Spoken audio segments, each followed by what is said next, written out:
You're listening to the Guri Show podcast, where unnoticed course creators hang out to get their problem solved so that they can go from unnoticed to well known and make that impact in the world that they want to make using their intuitive message.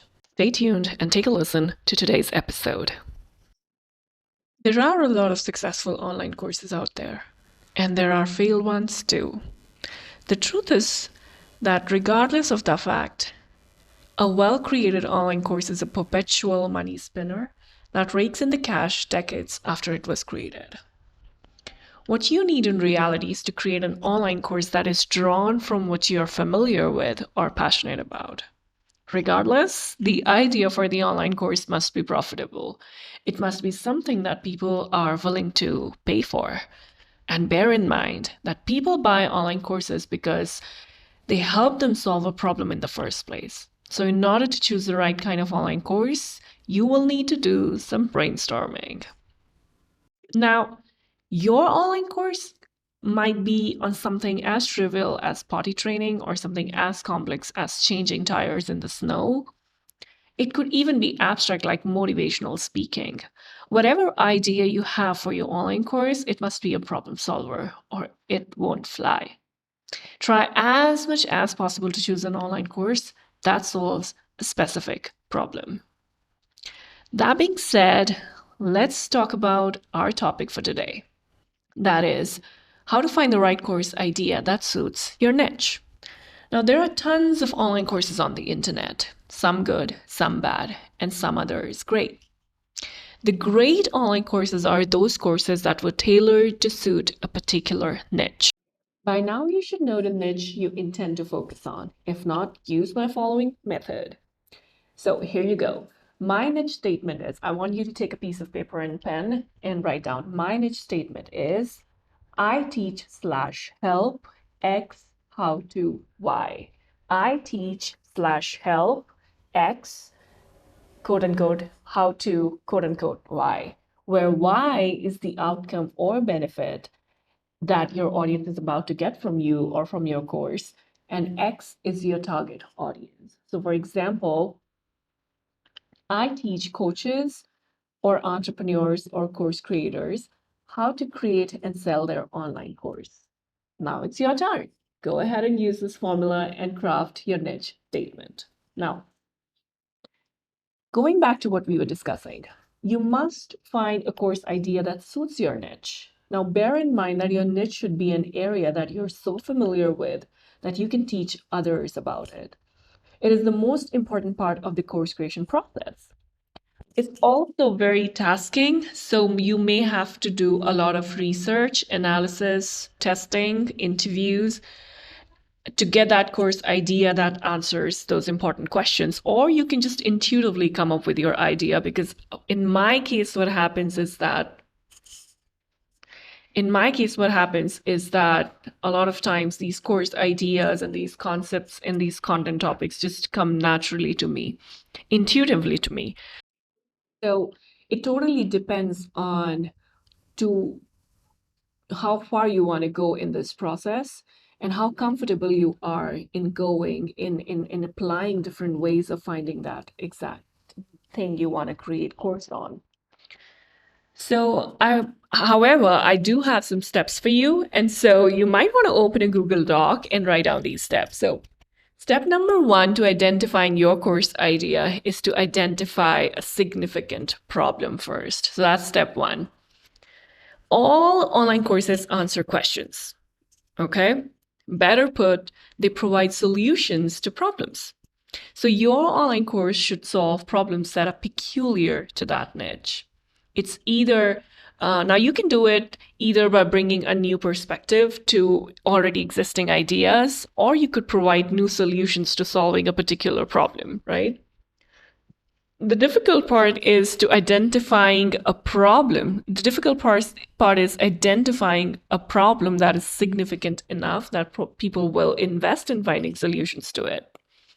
So the steps to this is to first start with interacting with your target audience. Now, one of the best ways to identify problems is to interact with the people the online course is for. The idea behind these interactions with your target demographic is to help you identify pain points. Now, the internet has made things so simple that you don't need to meet everyone, every single person, like one on one, right? You can hang out in Facebook groups and you can you can chat with your target audience on DMs. There's a way where you can just initiate this conversation inside a Facebook group, and then you can take that conversation on DMs as well. So just by visiting forums and just by asking the right questions, you can understand what your audience is really struggling with and what is it that they're really willing to pay for. And so one of the way of doing that is to ask the right questions. Some of the questions are, what are your biggest frustrations when it comes to dash and dash? What keeps you going? Are you stuck? What keeps you stuck? Or what is keeping you stuck at this stage? So the golden tip here is to try to be as specific as you can. So instead of asking, what are your biggest frustrations? Ask, what are your biggest frustrations when it comes to losing weight um, after after uh, surgery, right? Or after delivery. Okay. So that's like the key to getting the right answers from your target audience.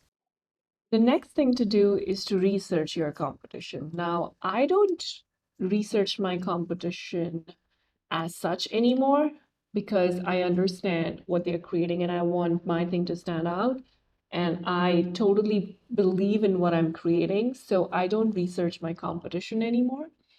But back in 2018 or 19 or 2020, when I was starting out, when this digital space was totally new to me, I researched my competition a lot. I researched what other people in this digital space were already doing, were already successful at.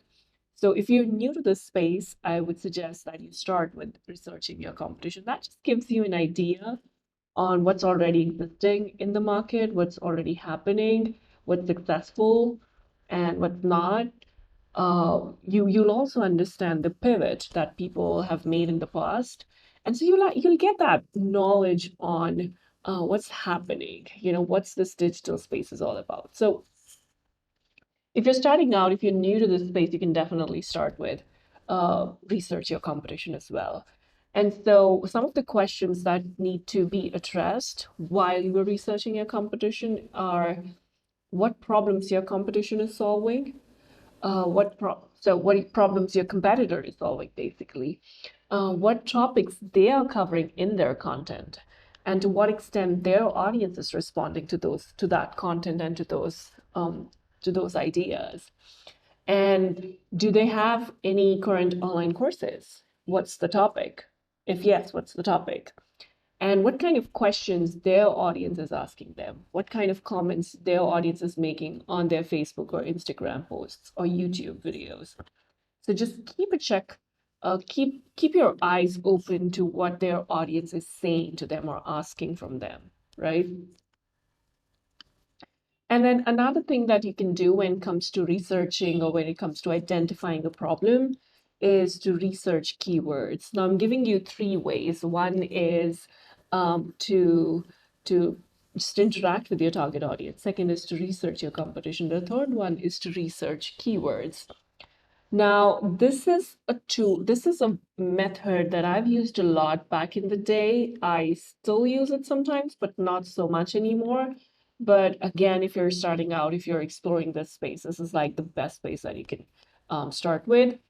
It also helps you in learning about what keywords, what language people are using on the internet, on the Google. So I find it really interesting. I use it when I'm like creating my blog posts, my YouTube videos and stuff. So this is the method that I use when I'm working on my website blog or something. But you can use it anyway. You can use it for your course. You can use it to research to better understand what people are searching for on the internet. So here it goes. So I want you to like explore different keyword combinations that are related to your niche on online tools like Uber Suggest, Google AdWords, and Simply Google. So you might just find the right search term that reflects a pain point. And the reason is that the keywords generated are influenced by the queries of users. And so the likelihood of generating a keyword that reflects a why or how to a query on Google is high. So if you follow these steps to the letter, you'll be able to identify problems that your online course will provide solutions to. Okay, so these are the three steps that these are the three methods actually that you can follow to kind of find to address the step one, that is to identify a significant problem that already exists that people are like willing to pay or that that already have courses created on in the digital space. And then once that is sorted, and you move on to step two, which is to crafting the right solution or to understanding the right solution. I wouldn't say crafting the right solution.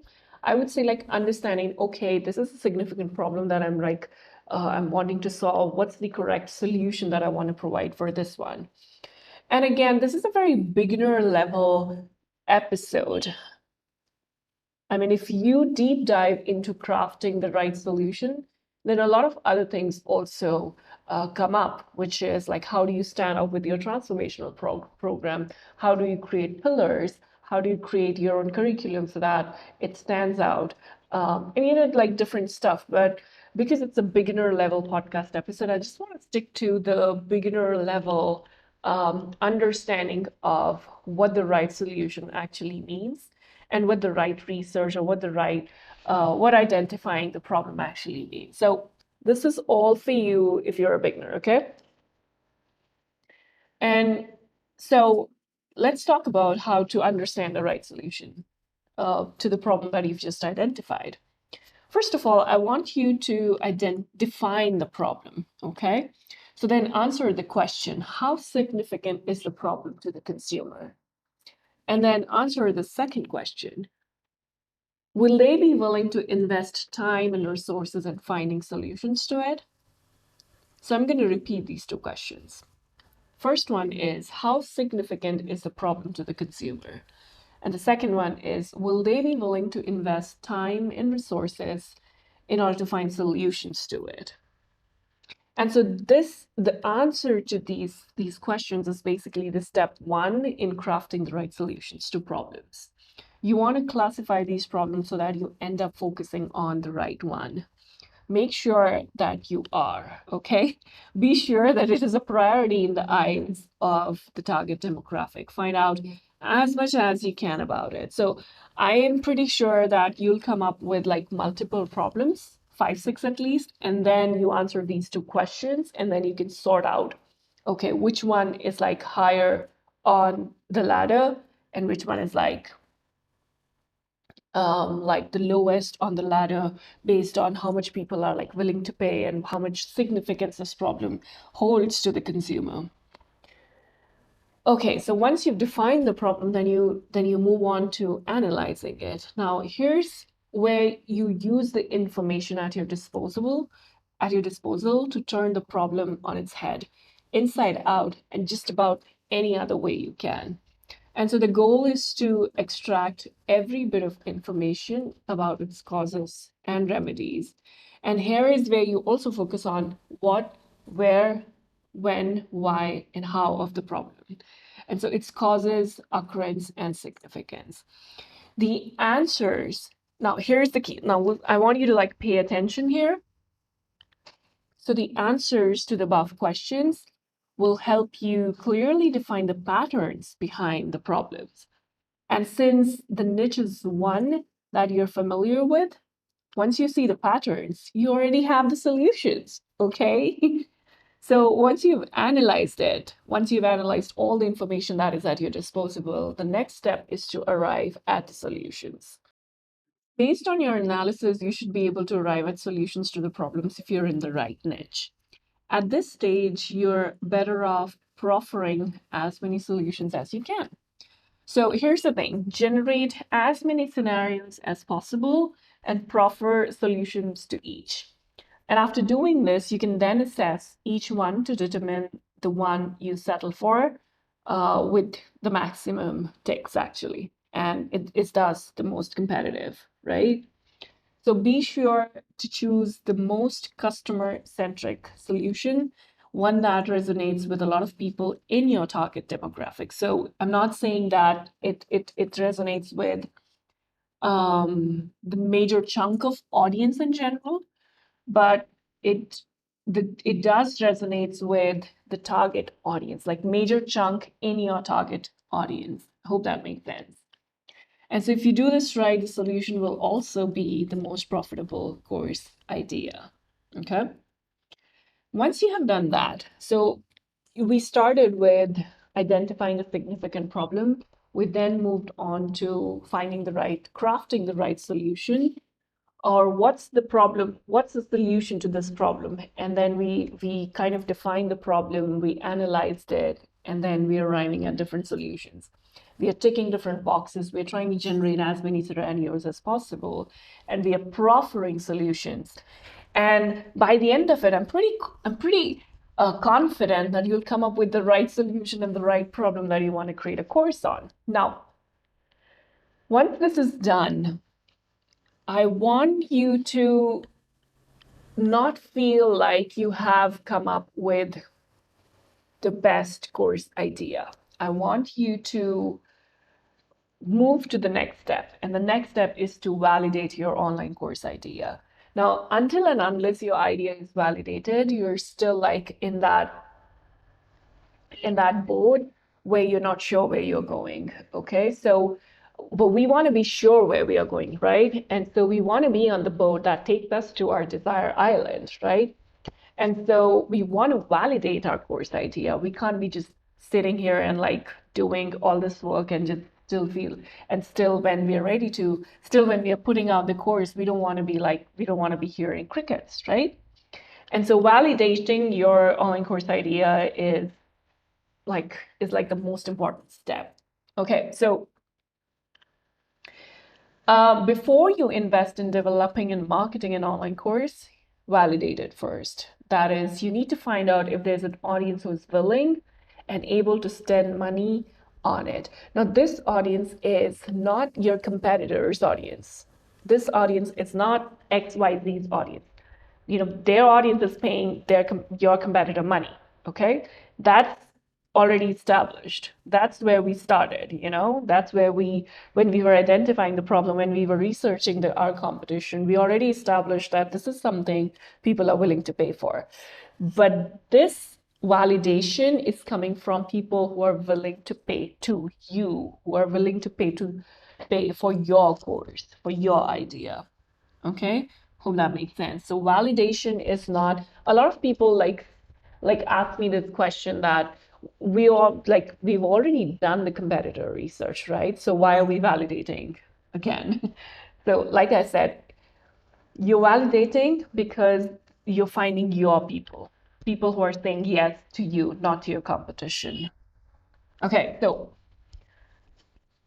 the idea is to run a value test, and there are multiple ways of running a value test. Now, um, one such way is to look for answers when you're performing research. So, discovering similar courses is also like a validation of demand. The thing is that you must determine the level of success of these courses. So while you're researching for what your competitors are doing, you are also like now understanding what is the level of success that these courses have achieved. So find out as much as you can about them, visit as many online learning platforms as you can, visit as many competitor websites as you can. Now, again, like I said, that if you're really coming from a place where you know what you want to teach and you just want to stand out for it, you want to create something transformational, and you want to like create something that is a bit different from what your competitor is doing, then probably this step is like not valid for you, because you already have clarity on what you want to create. You just want to stand out. You just want to make it like a little bit different from what others are doing. Or you have your own approach, you have your own solution, your own method that you wanted to teach. And so then this step is really not valid because then the approach is different. Like I said, this episode is for people who are starting out and who are like struggling to like really understand where to begin with. And so for them, it's important to understand what the other person, what the competitor is doing so that they can get clarity on what is it that they want to do, right? So hope that makes sense. However, if you already have clarity on what you want to do, you just want to package it in a way that it looks different, it is different, it is transformational, then that is another question to be addressed in another episode. And I totally do that. I totally follow that approach because I've come to that stage in my business where standing out and like creating something transformational matters to me the most. But I want that this wasn't the case when I was starting out, right? So I want you to like really understand the difference, really understand where I'm coming from, also understand where you are coming from, what is your stage in your business, and whether you're a beginner or you're an advanced person. So just have that clarity. And you have any question, hit me up on my Instagram. My username is Hey Gurvinder, and we can talk about this there.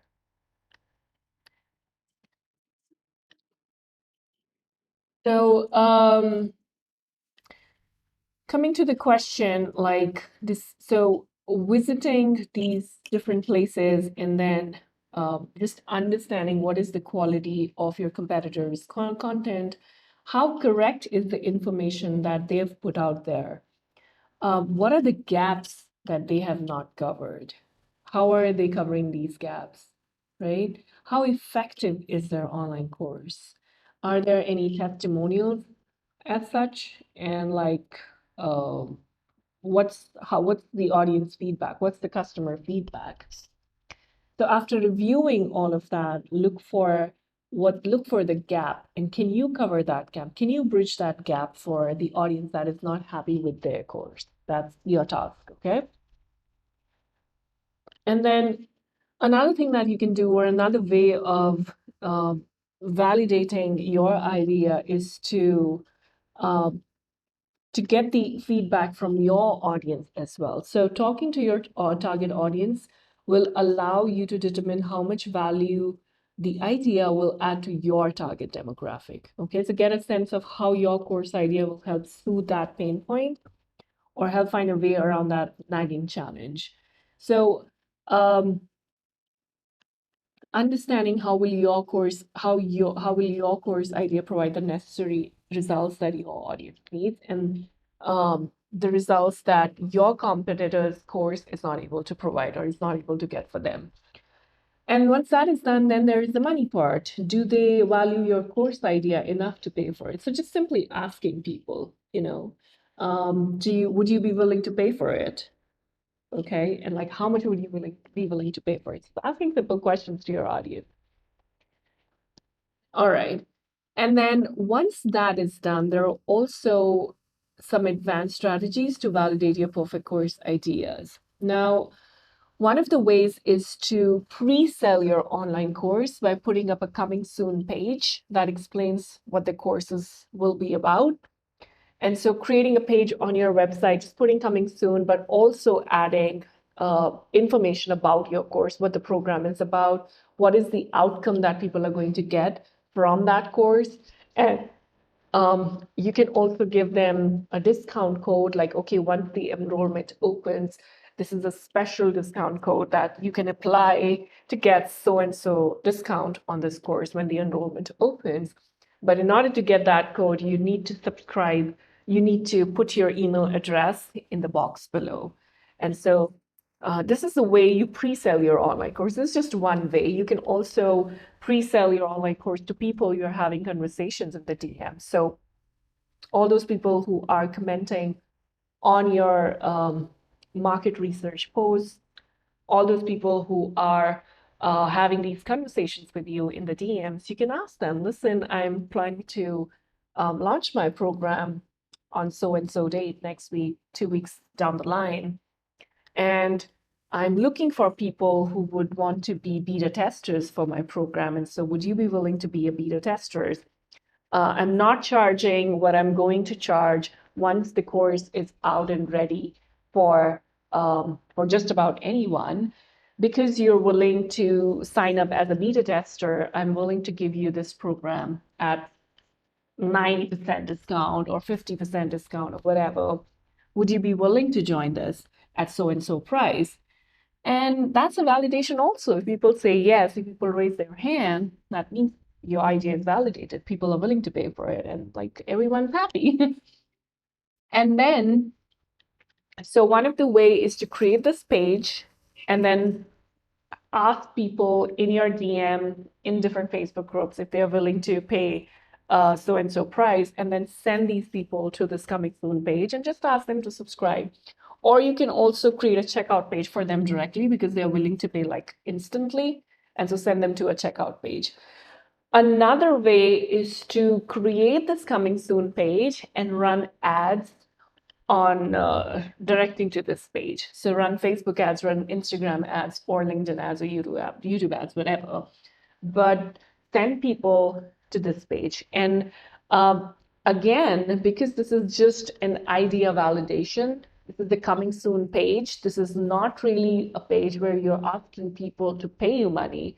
And so, because then if you're running a direct paid ad, then the strategy is like different.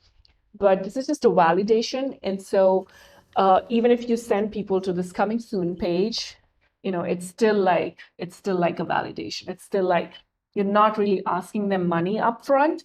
But if they leave their email ID, that means they're interested in learning more about the program. And so one of the way of doing that is to run ads and send people to this PDF, this freebie, this free webinar or whatever, like a free freebie that you've created for them. And once they're putting in their details, you send them to a thank you page. And on the thank you page, you mention about this program that is coming soon. Okay. And if people are interested in getting that program at 90% discount because you're doing it for the first time and you want some amazing people to join as beta testers or founders, if people are interested in learning more about the program, they can put their email ID. So in this entire process, people are going to put their email ID twice. One for the freebie that you've created for them, the link to which they clicked on that Facebook ad, okay? And then they were directed to this page where they can download the freebie. And once they do that, once they put their details, they're sent to this thank you page. And on the thank you page, they again have to put their email ID if they want to learn more about your program. So this is an entire process. And one thing that you can also do is that when you can also give, you can create a mini course. Like you can create, like let's say your course is going to be 4 modules long with 5 videos, uh, each module. Well, that's what you're anticipating it's going to be. But you can create like 2 videos that are part of module 1 or 2 videos that are going to be part of module 3 or 4, whatever. And then you can give access to that module for free to people. And then ask them once they have subscribed to that, once they have gone through those 2 videos or 3 videos or 1 video, then you can send them a series of emails asking if they want to consume the entire program, would they be willing to pay so and so amount of money? Okay, that's another way of validating your course idea, validating whether people are actually going to pay you or not. And I know that it sounds like a little bit of work because you're creating those first 2 videos, 3 videos. And that's exactly why I don't suggest creating 3 videos. Like you could start with 1 video, which is like a really good video, and give people access to that. And then ask them if they would be willing to pay for the entire course. And of course, this is going to be a discounted price because this is the first time you're validating your idea. You want those founder members in the program. And so my suggestion is to give access to this program at a discounted price. Okay.